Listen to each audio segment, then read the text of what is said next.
ഭരിച്ചത്.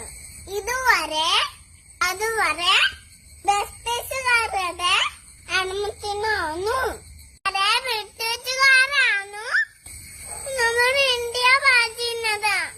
ബ്രിട്ടീഷുകാരന്റെ അനുമതി ഇന്നും സ്വാതന്ത്ര്യം നേടിത്തന്നത് ഗാന്ധിജിയാണ്.